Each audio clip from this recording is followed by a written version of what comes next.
What's going on, everyone? This is Mitch from RespectMarketing.com, back with another episode of the RMR Podcast. For those that were tuned in a minute ago, we had a little bit of technical difficulties. If you weren't, don't even worry about that. I didn't even say that. This is the first time you're ever hearing this.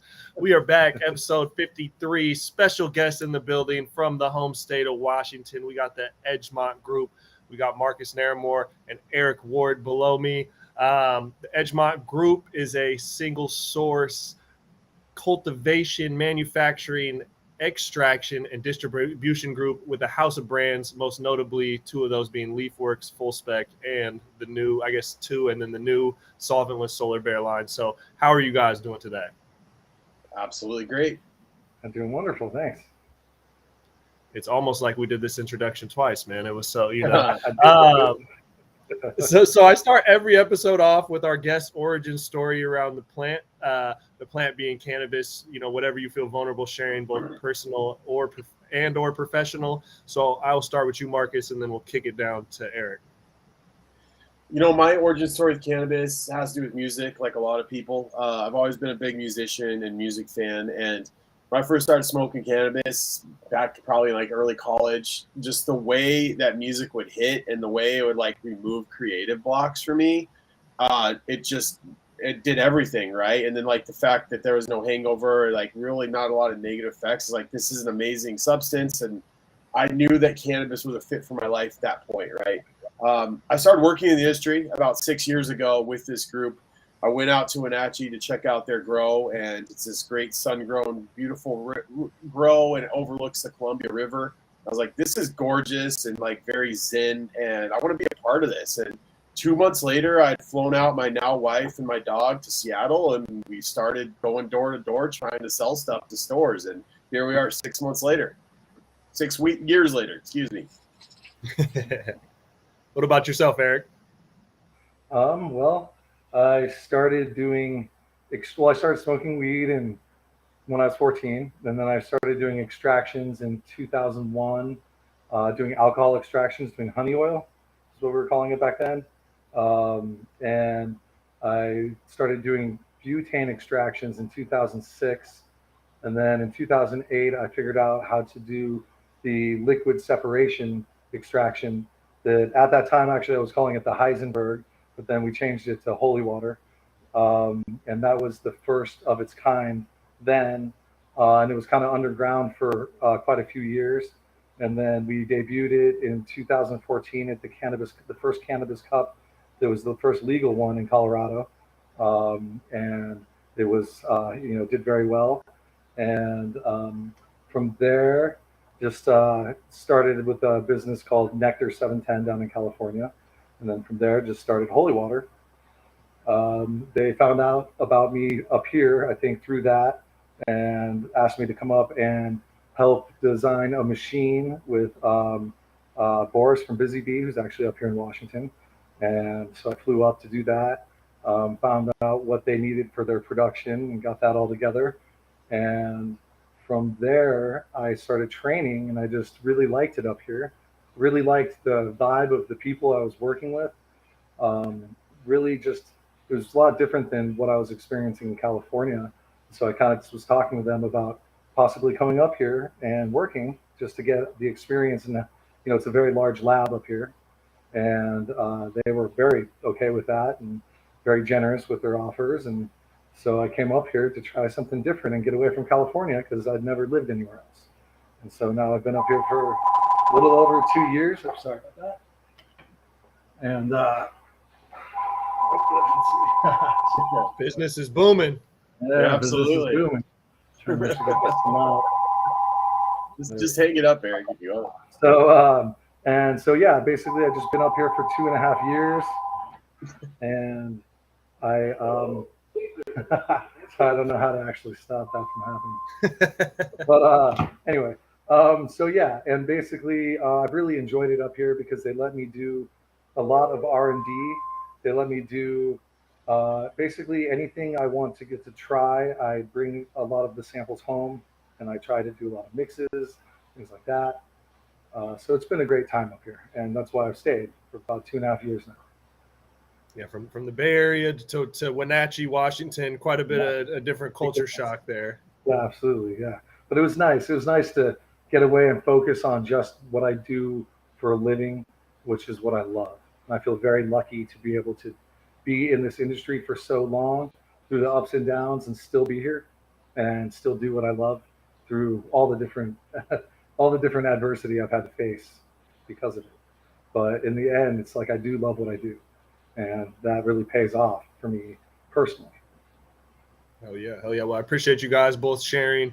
I always appreciate our guests being vulnerable and sharing just their connections to cannabis. It's personal for a lot of us. It predates legalization for a lot of us. It might predate the legal age for a lot of us, but cannabis is an amazing thing that a lot of people experience, and we are definitely blessed to be able to work in a legal market these days. And excuse me. So obviously I was able to tour your guys' facility, and I've known Marcus for a while, but I met you, Eric, when I came up there and toured and saw your guys' cultivation, which is, one of the largest I've seen in the state of Washington, and definitely one of the largest I feel like I've seen anywhere, to be honest. But it's definitely a standout for this state. Washington has a big focus on, like, I won't even say small batch by choice. It's just a lot of like 2,000 square foot facility, cultivation or canopy space, right? Maybe like 7,000. And you guys have some real life, Kevin Costner Field of Dreams out there on the hill. And then obviously the massive extraction facility. But, you guys are single source, which is a unique value proposition, especially in this market, right? In California, there's some larger greenhouse and sun grown that is able to do that. And Washington is very unique. I mean, it's unique in general, but it's especially unique for this market. But I'm kind of curious. We'll start with Marcus, and then we can jump to Eric. But just some of the advantages, and then some of the, maybe not disadvantages, but challenges of being single source. I think, we're cultivators at heart. I think that's how we started. And growing sun-grown has always made sense to us. It feels in tune. It feels like the way cannabis should be grown to us, not to everybody. It feels very natural, and you're working with Mother Earth, right, to like get the cannabis to what it needs to be. So that's kind of why we went that direction. And then I think from single source, what a customer is going to notice is it's going to be clean, it's going to be consistent, and it's going to be affordable. All of our products, and that's just kind of stems from how we want our cannabis to be, right? Like we're very meticulous about how we do, with our pesticides, don't use pesticides, and then it's going to be consistent. So if you get a batch of 9-pound hammer from us, it's going to be the same every time because we grew that and we extracted it, and it's going to have the same characteristics. And it's going to be affordable. It's not going to be bottom of the barrel, but what it's going to be is it's going to be approachable pricing. Even with our live resin, our solventless, those are products we want to have a lot of people to have access to because we really love them. And so it's all about just making it clean, consistent, and affordable. That's really the advantages of the single source kind of sun-grown cultivation we use. In terms of disadvantages, I think one of the biggest ones I see is maybe just flexibility. People who do indoor runs, so you have a fast turnaround time and you're able to get new strains out there a lot quicker. If you add in kind of like the botanical terpene methodology for cartridges, it's even faster, right? You can have theoretically unlimited amounts of your strains coming from botanical terpenes. And that's really flexible. Something wrong with that. So we have a limited subset of strains we can use. However, like one of the things Eric does really well, and one of the kind of ways he's added just a whole new dimension to what we do, is he does some kind of post-process mixology. So he has like this whole library of our extracts, in all their different forms. And he really is a magician in figuring out how he can put together different aspects of those oil to create something new. So Eric, I'd love for you to share kind of about your mixology with our strains. Yeah. Well, thank you very much for saying that. That's very complimentary.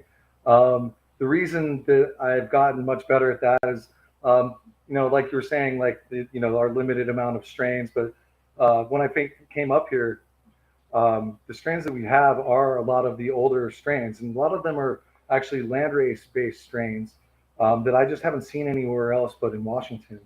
And I go home to my apartment, and you guys let me take samples of all the different things that we make, and I do little mixes at home when I get off work for R&D. And like I was saying before, it's a tough job, but someone's got to do it. And that's what I do is I, go home and I spend a lot of time doing these mixes. And I found that, there's some things that, with terpenes and things like that, some will cancel each other out. If you do too many strains at once, let's say you mix 6 different strains together, You think you're going to get this amazing 6 different strain, like, you know, every little bit of each thing, but in the end it becomes its own thing. And sometimes that's good, sometimes it's not. There are definitely some that are better for like bases, and then you can add a little bit of one that's a little skunky or a little, you know, whatever it is you're going for, gassy, citrusy, all the fun flavors of cannabis. And it's really fun. It's like being a chef and just adding in just the right amount of things to be able to get that little touch, maybe on the back end or maybe on like the tip of your tongue, you know, from sweet to gassy to, you know, it hits in a different way in your mouth as you're smoking it. And then also when you blow it out, the smell in the air also counts as its own thing. You know, so I find that things like blueberry or things with any Thai in it, things like that, you know, if I'm around other people and I blow that smoke out, people will stop in their tracks and be like, what is that? You know, and it'll have a different taste going in, but when you blow it out, it'll be like a haze, or like I said, like the Thai or some sort of, you know, old school genetics that we have up here, that I don't see so much in California anymore, but I grew up with in high school, getting stuff from Humboldt. You know, Humboldt County would see all kinds of stuff, you know, and it's nice to be able to mix some of the older stuff with some of the newer strains. And it's kind of like what growers do with genetics, but it's much faster because it's like I'm able to do, you know, but it's also a little different because it doesn't involve phenos and pheno hunting, you know, but that's also what makes it faster. It gives me an idea of what things go well together. And that's been really fun for me. And also the other thing would be just the consistencies of different types of extracts, between batters. Of course, there's diamonds, sugar, shatter. I mean, there's, you know, a wild, you know, amount of variety in this industry. You know, my favorite is the liquid. You know, I love the straight high terpene extract. You know, we've been calling them holy water for a long time down there, and in California. And it's just, that's a little bit harder to put to market because we have to educate people on the best way to smoke things like that, because it's such high terpene content. It'll be like 35, 40% terpenes, but it'll also be about 45, 50% THC. And since we don't tell people the terpene content, but we need to tell them the THC content, people will look at a cartridge and they're not going to go for the one that's like 50% THC, even though the taste on that is mind blowing. Like the people that I've been giving it to for years, my friends and, you know, people that I've known for a long time, once they start smoking that type of extract, which you have to do at a very low temperature to get the amount out of it, and you actually do get very high from it, because that terpene high counts for a lot. And so the quality of high from that, I like the quality of that better than just a high THC product. And the pleasure of that taste and that smell in the air is just like, I just love that. And that's a big part of my passion and why, kind of what I'm in it for. And so I like doing everything though, because everything, it needs to be a little different because the market, not everybody likes the same thing. So what's been fun for me is just being able to be versatile in this industry and be able to do a bunch of different types of products, because you just never know what's going to hit in a certain area. You know, and as much as I'd love to educate everybody on the things that I like the most, and I will continue to do that throughout my life, you know, you got to be able to work with your market too. Absolutely. And I like what you're saying with, you know, pheno hunting, for those that aren't familiar, that's like breeding plants, and it takes a whole crop cycle. And if you guys are doing outdoor, you know, it's like pretty much, you know, you only get a couple cycles if you know, if more than one a year, right? So like you can only explore so much so often, but these mixtures, you can find new flavor profiles. You know, me as I tend to be a flower consumer, and I find I don't often mix, but I find nice mixes where there's certain strains that mix, and that's what I appreciate. I'm not sure, do you guys still sell that holy water type product, right? Do you guys still have that on the market? Just the little vials of liquid? That's the Au, and that's the fire, man, and that's what Eric's talking about. We released that, and it's just the fire, but no one understood it, right? Like 36% THC, it comes in a vial, and it just sat there, and we're like, we had to pull the plug on it because the market didn't. Maybe we'll reintroduce it, you know, down the road, and there's things we could have done better to communicate it, I'm sure, but like that's exactly, I think, what Eric's talking about with that balance. It's been an uphill battle. Versus what you want. Yeah. I would like to see it definitely grow a little more. Yeah, and I had found some of your guys, and that's right, the au jus. I was trying to think of what it was labeled as, which I love that because I'm a major French dip fan, like major. Oh, So yeah, me too. You're just like you're connecting in my heart right there. But I like that because same thing. I could take some maybe diamonds of another flavor profile, like, and I could do a little cold start dab or something. Maybe I'm not. Eric might criticize. Maybe I'm not doing it right. I'm a love baby. cold start. I do everything cold start. So I would take a little bit of some diamonds of something else and just mix a little bit of that au jus and just kind of, come up with my own little flavor concoction. So I appreciated that product for me to nerd out at home and kind of discover some of my own blends, if you will. It's fun to do that. That's what I love to do too. It's definitely my biggest hobby. For sure. Yeah, and that's one of the challenges, right, in this market is that consumer education, because it's people are chasing THC based on affordability, and like you said, like your pure distillate, it's a fine product. There's a huge market for it. Usually going to be pretty much just stripping the THC out of the plant, so it's going to be a high THC.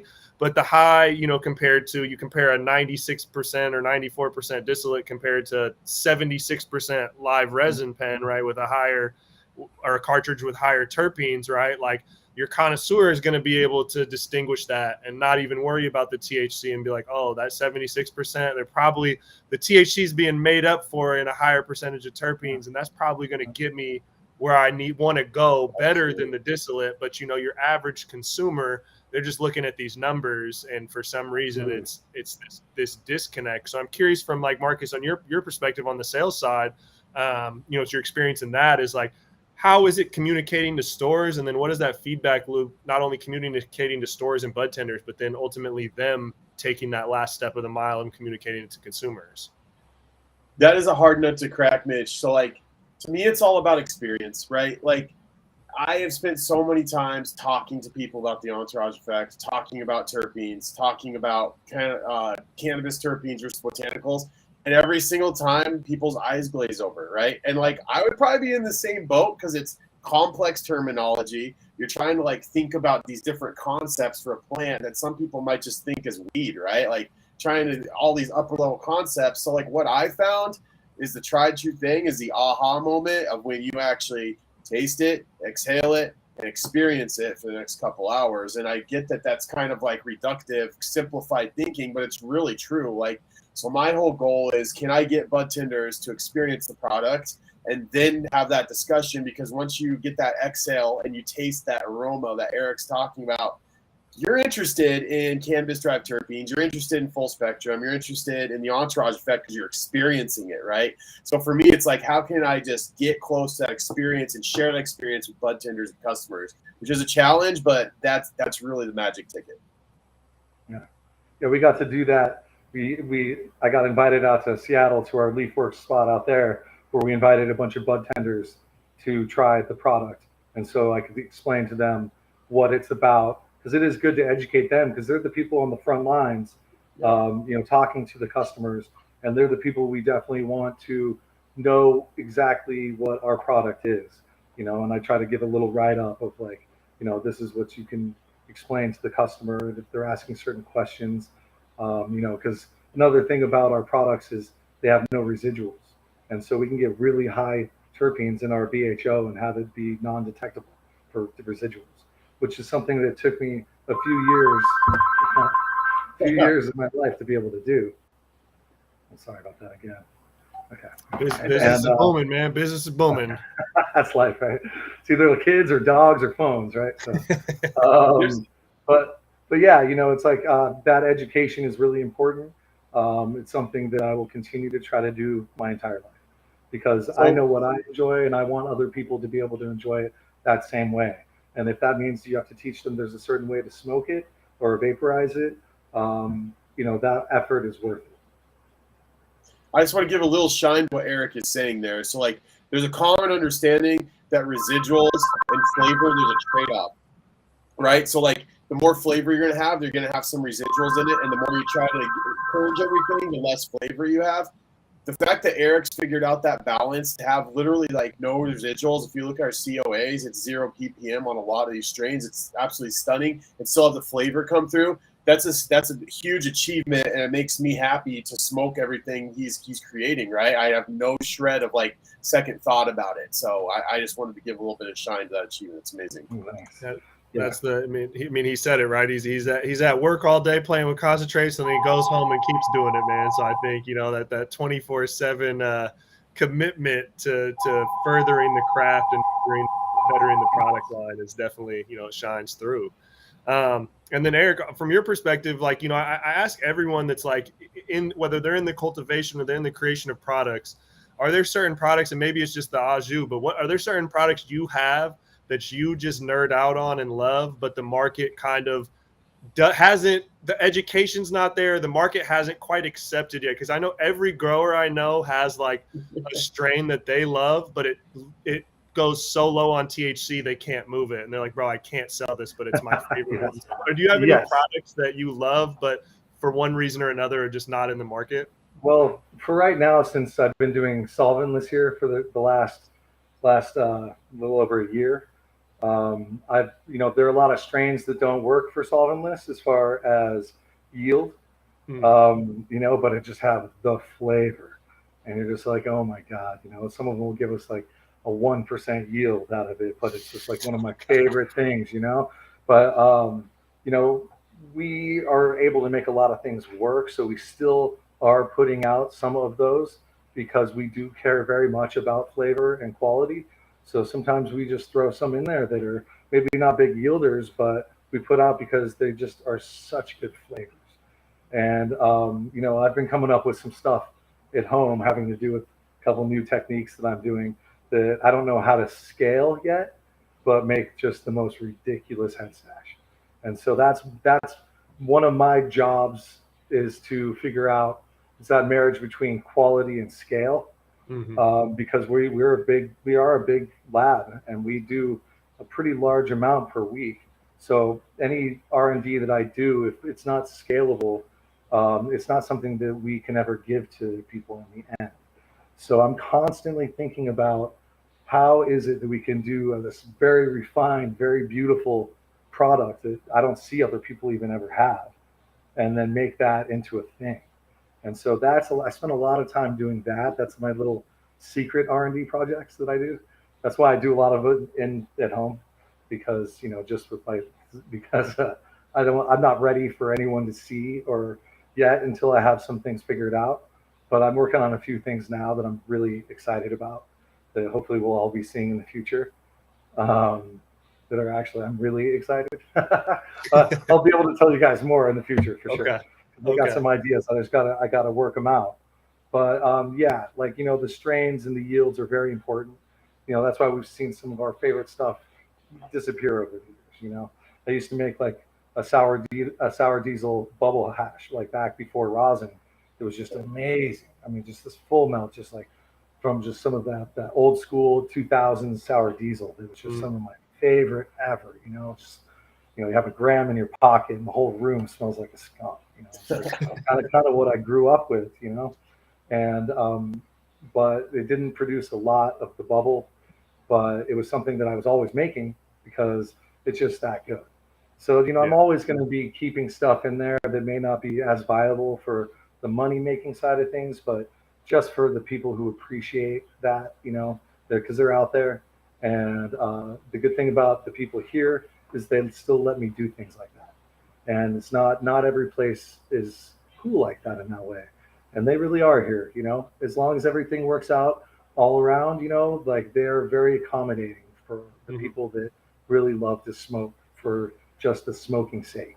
Which is one of the things I really love about this company.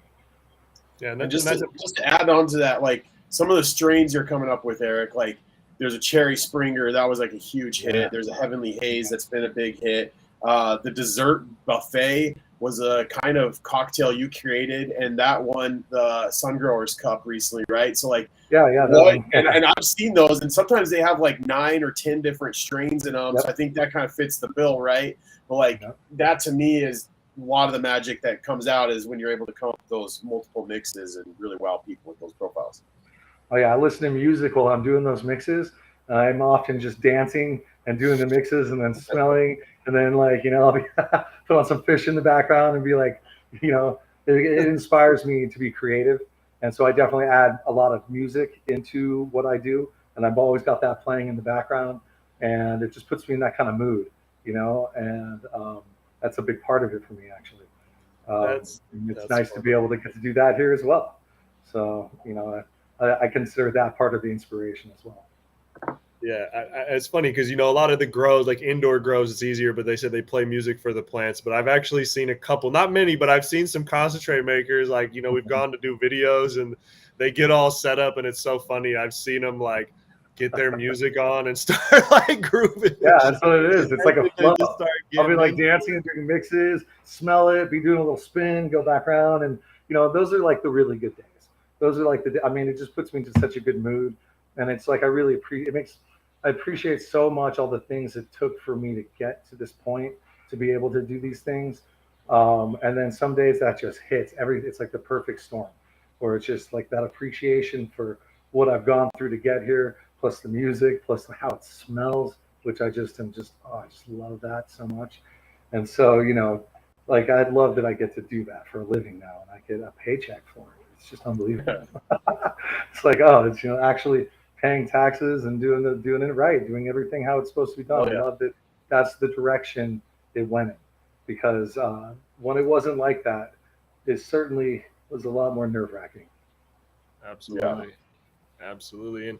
And Marcus, could you give me a little bit of a breakdown? Because I know one of the things that's unique about, the Edgemont Group and your guys' approach is building out kind of brand pillars that are built around specific product types that all kind of are consistent and cohesive. One of the main things that we see in cannabis is someone will come out with flower and then they'll add extracts. And then they might even in flower, you'll see a premium line and a budget line. Yeah. And it's confusing to the consumer. Like, hey, I bought this last time and it was killer. And I bought it this time and it sucks. Because they bought the top shelf the first time and then the lower shelf within the same category. And it's kind of confusing. But you guys have taken a unique approach, kind of Procter and Gamble, if you will, approach of like building out, brands built around specific SKUs and specific like categories. So I'm kind of curious your guys' approach to the house of brands. I mean, cannabis is really diverse, right? Like there's a lot of different type of people who enjoy cannabis. The way you enjoy cannabis is really diverse, just from person to person. Like you go into a dispo or anything, you see all type of customers going in there. So for our perspective, we're a diverse company too. We have a lot of different types of personality types and lifestyles.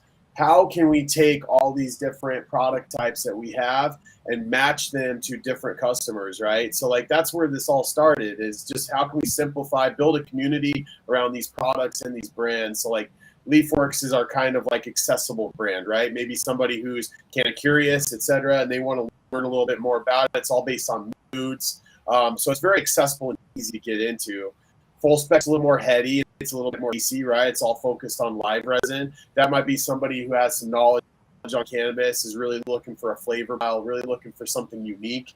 And then, Solar Bear is all about solventless. And I don't even really need to go in depth about the solventless community. That is one of the most tightly knit communities in cannabis. They know what's good. They know what they like. Word travels fast, whether it's good or bad.